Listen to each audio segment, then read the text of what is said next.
jama'a kun ga wannan harin kasar mamaya ce take kai shi a Gaza, shine yake hana duk wani munafiki ya fito ya ci London din Iran. Duk wani munafikin shugaba ko kuma wani munafikin malami shi yake hana ya fito. Daga sun yunkuro za su fito su yi magana akan Iran, idan suka ga da gargazar da kasar mamaya take yi wa Gaza, sai su koma gefe su yi shiru, saboda idan sun san idan suka fito suka yi magana za a yi ta akan su. Kuma kasashen da suke zagaye da kasar mamaya din ba su dakatar da ita ba, musamman su Masar, su Gezan da su Masar da sauran kasashe da su Jordan din, duk ba su dakatar akai wannan har-haren ba. Duka kasashen har Turkiya bata ma isa ta dakatar akan wannan har-haren ba.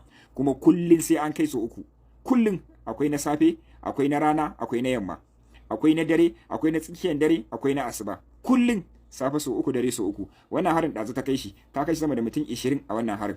Wannan bangaren Gaza kenan, ka kama da sukan Yunus, ka dawo har Rafa, ka shigo har yankin Gaza, duka wannan yankin. Idan kuma ka tsallaka ka tafi yankin West Bank, can bangaren bakin bodan Jordan kenan, to su kuma ba hara ake kai musu ba, mamaya ake yi musu.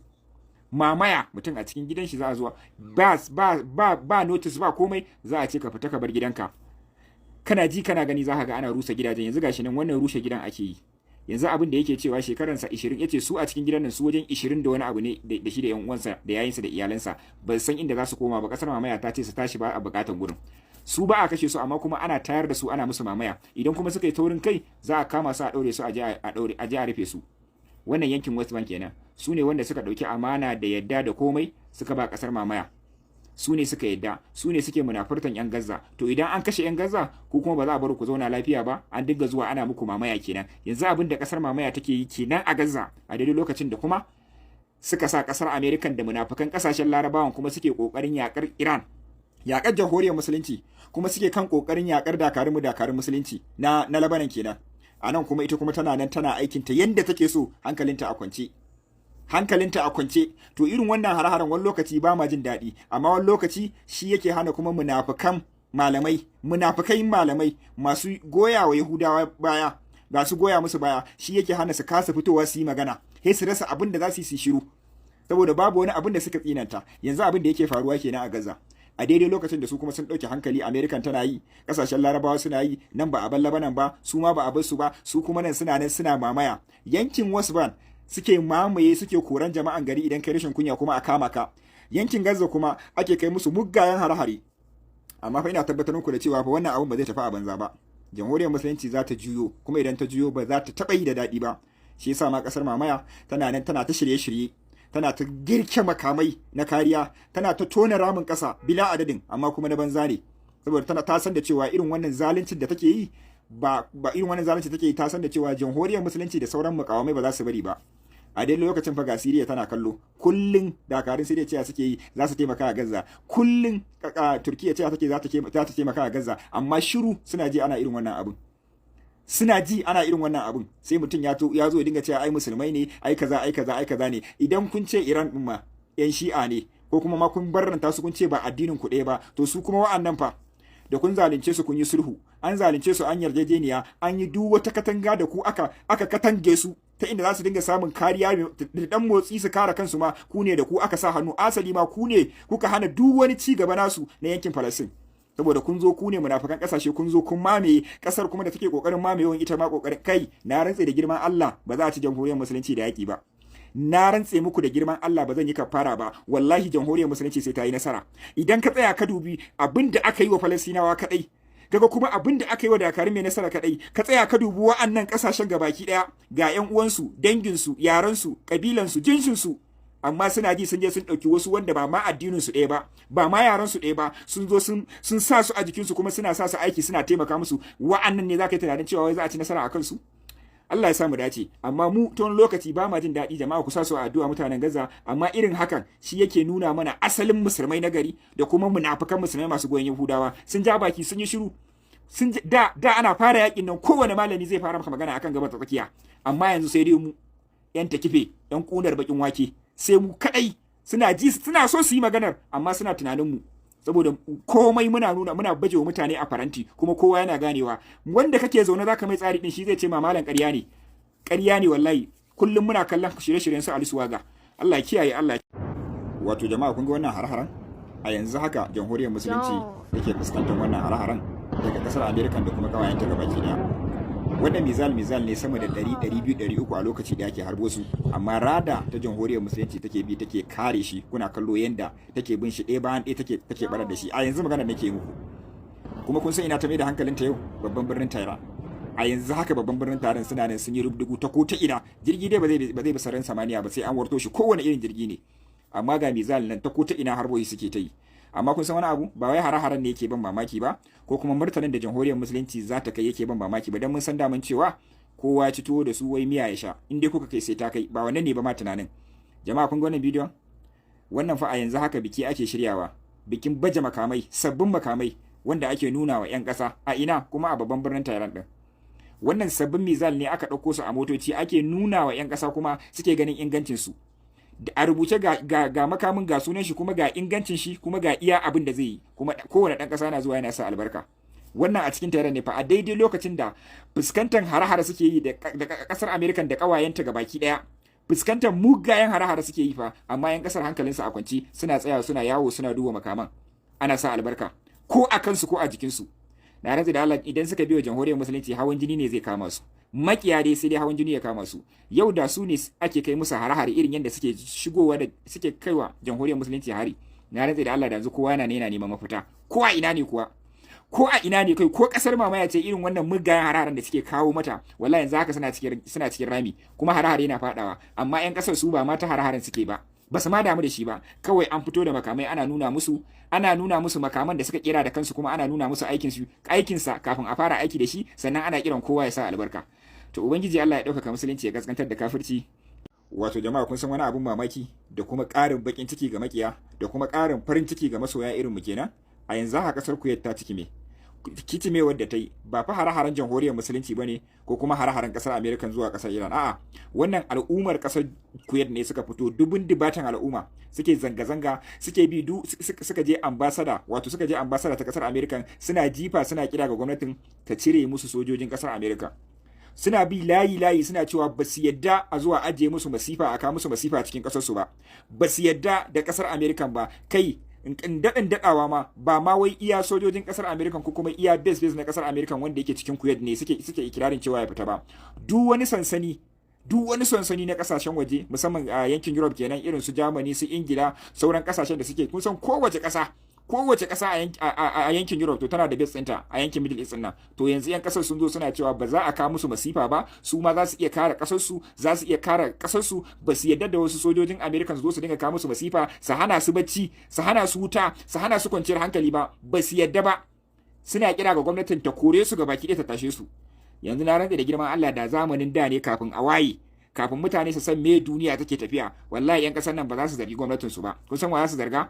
Kawai ga baki ɗaya kiyayya za a ɗauko, kiyayya za a tura musu da ƙasar Iran. Gashi nan tana kawo muku hari, ba za a ga sojojin ƙasar Amerika ba, amma da yake zamanin yanzu 2026 ne, kowa a waye yake, a faranti ake faifaye abun, kowa yana gani. Idan ka ga baka bi gaskiya ba, to sai dai in baka so ba. Yanzu ga 'yan ƙasar nan ba sa kallon Iran, ba sa kallon hare-haren da Iran take yi, ba sa kallon yunkurin da Iran take a kansu ba sa yi. Asali ma su ne suke mika bayanan sirri ga kasar jamhuriyar musulunci ta kai mugayen hare-hare inda base din kasar Amerika yake da inda suke da karfi. To yanzu duk wannan bai isa ba, duk da irin satar bayanai da suke bika wa jamhuriyar musulunci fa, duk da haka bai isa ba. Sun fito suna kira wa gwamnatin kasar ta fitar musu da duk wasu sojoji, duk wani base da yake cikin kasar su ta fitar musu, ba sa so, ba za a zo a kawo musu masifa ba, su ma su iya kare kasar su. To haka muke so duk duniya kowa ya gane, duk duniya, duk yanda aka kai a batar muku tunaninku, a yi muku gefe, a kai ku nan, ku dake dam, ita gaskiya guda ɗaya ce, ku fito ku kare kanku, ku kare gaskiyar ku. Haka muke so. To yanzu irin wannan tunanin fa, duk wani dan Middle East, duk wata ƙasa a Middle East yana da irin wannan tunanin. Ya san da cewa kawai san rai ne da son zuciya da shugabannin suke bi, da kuma muradin ƙasar Amerika. Amma sun san cewa ba wai aiki ne na Allah ba, kuma ba aikin ci gaban ƙasa bane. Sun sani, kuma sun san da cewa jamhuriyar musulunci ba matsala bace a tattare da su. Wannan ƙasar Amerika din ce ita ce matsala. Yanzu gashi nan an kitime a daidai lokacin da kuma jamhuriyar Iran din take neman kai manyan farmake ta mayi mamaya. To yanzu da 'yan ƙasa za a ji, ko kuma da mamaye jamhuriyar musulunci za a ji? Yanzu Amerikan da wanne za ta bi? To yanzu kaga wannan shine, ko da Iran din ta shiga, za ta samu taimakon 'yan ƙasa ne. Za ta samu taimakon 'yan ƙasa ne. Ba ma wai 'yan ƙasan su dinga cewa ba ma so su ki ba su, kawai su da kansu ma za su ce kubun ta ɗauro ma a ba su bindiga a yi da su. Shi yasa rayuwar nan ku yi gaskiya shugabanni. Na rantsi da Allah, duk inda kuka kai da zalunci, duk inda kuka kai da yaudara, duk inda kuka kai da murdiya, na rantse da girman Allah sai gaskiyar nan ta bullo, kuma idan gaskiyar nan ta ballo kuna ji kuna gani wanda kuke ganin za su kare ku za su kasa kare ku. To da Allah ku bibiyu. To jama'a yau zamu tattauna akan Jordan ne. Idan muka koma Jordan kuma musamman akan dambar wanda take so ta fito a cikin gida shine labari mai daɗi dai shine kasar American tana nan tana cire sojojin ta gaba ɗaya a cikin Jordan, saboda kun san mutanen fa ba sa son mutuwa ko kaɗan. A labarin da yake zuwa mana yanzu haka duk wasu jiragen yaƙi da kayan yaƙi da kuma sojoji ana fitar da su, wasu ana tsallakawa da su kasar mamaya, wasu kuma sojojin kuma suna fita daga kasar Jordan gabaki ɗaya. Amma kun san me kasar American ta ce? Ta yi takaici da bakin ciki yanda a ce wai 'yan kasar Jordan ne suke bada bayanan sirri ake kai musu hare-hare. Ba su taɓa tunanin cewa al'ummar ƙasar Jordan za su ci amanar su haka ba. Idan ba ku manta ba, shekara 3 zuwa 4 da suka wuce, daidai lokacin da ƙasar mamaya take muggun kai manya-manyan hare-hare a ƙasar Jordan, a Gaza kenan. Ƙasar mamaya tana kai muggayen hare-hare a Gaza a wannan lokacin. Wallahi ƙasar Jordan tana kallo ba abin da ta iya yi. A wannan lokacin mun kawo muku bidiyon yanda 'yan ƙasar suke fita zanga-zanga. Yanda suke fita zanga-zanga ake kashe su, ake kama su. Ina ganin a rana ɗaya ma mun ka bidiyon sai da aka kama 'yan zanga-zanga sama da 1000. Haka aka sa ƙarfi da ƙarfin makamai. 'Yan Jordan fa 'yan uwa ne, bakin boda ne da su da Gaza. Asali ma auratayya ya shiga tsakanin su. Majority duk wani dan Jordan zai yi wahala bai da 'yan uwa a Gaza. A Palestine ba shi da shi. Zai yi wahala saboda daman bakin boda ne. Amma haka ƙasar Jordan tana ji tana gani. Na rantse da Allah, al'ummar kasar Jordan suna ji suna gani gwamnatinsu bata hana abin da ake ragargaza 'yan Falastin ba. Idan sun fito zanga-zanga a kama, idan sun fito da suka ga kaman yayi yawa, cin zalin yayi yawa, cin zarafin yayi yawa, mutanen kasar Jordan sai suka koma gefe suka yi shiru, suka zuba gwamnatin ido. To sai fa yanzu Allah ya kawo lokacin da za su dauki fansa. Ashe suna nan sun rike shugaban kasar. Daman shugaban kasar shine na Yahudawa. Suna nan sun rike, sai yanzu da aka zo wannan martanin, su da kansu ke bada bayanan sirri, su da kansu suke tura bayanan sirri da inda aka boye sojojin kasar American, da inda duk wani boyayyen bariki. Saboda kasar Jordan idan an ce akwai barikin sojojin American sama da 50 ba za a yi musu ba, banda bariki, banda sansanoni, banda wanda yake a boye, banda ma wanda kawai sai an zage shi baka isa ka je gurin ba, banda shi, banda manya-manyan otel. To yanzu da Allah ya kawo lokaci, wannan abin da kasar mamayan ta yi wa kasar Palestine, suna nan aran suna neman hanya, saboda suna neman mafita, saboda an fi karfin su ne suka ja baki, suka yi shiru, suka yi ta addu'a. Sai yanzu sai Allah ya kawo lokaci. Allah yana kawo lokaci kuwa sai suka dinga mika bayanan sirri. Abin da zai baka mamaki fa ba fa 'yan kasar kadai ba, har a cikin ma'aikatan wanda bayan da suka iya, har da su suke bada bayanan sirri. Idan daukan sojoji aka yi cikin gari, yanzu aka irin da yanda aka yi wancan. To yanzu kasar American ta fito ta yi Allah wadai da abin da aka yi mata, kuma ta tabbatar da cewa, kuma sannan fa kasar Jordan fa wata katanga ce da kasar mamaya. Ko hare-hare aka kawo kasar mamaya fa Jordan ce take karewa. Yanzu haka 'yan Yamanai sai kai mata hari, Jordan za ta kare. Idan jamhuriyar musulunci ta kai hari, Jordan za ta kare. Idan 'yan Gaza lokacin Hamas sai kai hari, su suke karewa. Sai ta zama kawai ita ba ta kare 'yan uwanta, amma tana kare Yahudawa. Su da kansu shugaban kasar Amerika yake ci Netanyahu yake cewa shugaban kasar Jordan yana musu, akwai ma lokacin da yake karewa sai da suka ce za su hukunta shi, har yana bari makami yana shiga kasar mamaya. To yanzu ga lokaci na aka je aka jibge makamai dan kasar mamaya, aka jibge sansanonin sojoji dan kasar mamaya, aka tilla sojoji dan kasar mamaya. Duk abin da aka ga an yi wa Jordan, to saboda ta kare kasar mamaya ne. To da yake Allah baya bacci, da Allah ya kawo lokaci, kawai 'yan kasar na gaya muku sai dai kawai su dinga, ba ma sai an baka kuɗi ba, kana zaune kawai zaka mika bayanan sirri. Kawai aka yi fata-fata ala dole yanzu sun fita. Yanzu an bar kasar mamaya, daga ita sai kasar mamaya. Shi yasa cikin 'yan kwanakin nan za ku ga kasar mamaya ta haukace, tana ta gyare-gyare, ta tona ramin kasa, ta canja iron don cikin jeji ne, ko ina tana sawa. Abin ma ya wuce misali mai misali, saboda sun tabbatar da cewa fa al'ummar Jordan kar suke, ba za su bari ba. Kuma sannan a ishin din da muke ji, su ma suna niyyar fita zanga-zanga, sai dai ba za su fita ba saboda karfin da ma'aikatan Jordan suke da shi a kansu, amma za su bada bayanan sirri. Shi yasa muka ce a hankali fa kowa zai tsaya a matsayinsa ne. Wanda kake ganin cewa baka tare da shi fa, a ransa a baki ne, amma a ransa yana tare da kai. To nan gaba kaɗan jamhuriyar musulunci abin da za ta zama a Middle East gabaki ɗaya. Kuna nan kuna haukanku, kuna taimaka ƙasar mamaya, kuna taimaka ita kuma tana nan tana bin hankalin 'yan ƙasa. To ubangiji Allah ya nuna mana gaskiya mu bita, Allah ya nuna mana ƙarya kuma mu guje ta, kuma Allah ya ɗaukaka musulunci, ya kaskantar da kafirci, ya haɗa kawunan kan musulman duniya gabaki ɗaya, ya nuna mana munafikan musulmai a haɗa da su abu ta kansu. Allah ya sa mu dace. wato jama'a kun san wani abin kunya da kasar America take yin shi a wannan yakin. Wato idan ta kai wa jamhuriyar musulunci hari ta ga bata samu nasarar take so ta samu ba fa, sai ta juyo baya ta zo bakin bodan Iraki da kuma Iran. Kun san a daidai yanzu a wannan lokacin akwai masu tattaki, akwai boda ce amma kuma ana tattaki, kuma akwai tantuna na masu hidimtawa baki da masu ziyara da masu waye da waye. Wannan gurin dai a cike yake musamman a yanzu. To akwai masu ziyarar Imam Hussein, gashi akwai masu ziyara, akwai ziyarori da yawa wanda ake yin shi a yanzu, yan kasashe daban-daban, akwai ma wanda ba su koma ba.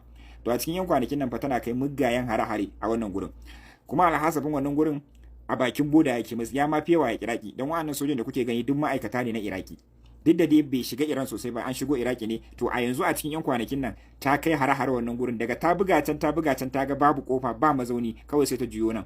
Idan ta juyo nan kuma ta zo ta dinga ragargazar mutane, dan an kashe mutane da dama a wajen, kuma an lalata wa mutane wajen sana'o'insu da kuma wajen masu hidimtawa baki ko magajiyanta, duk da ta yi dai fata-fata a wannan gurin, fata-fata ta yi da wannan gurin.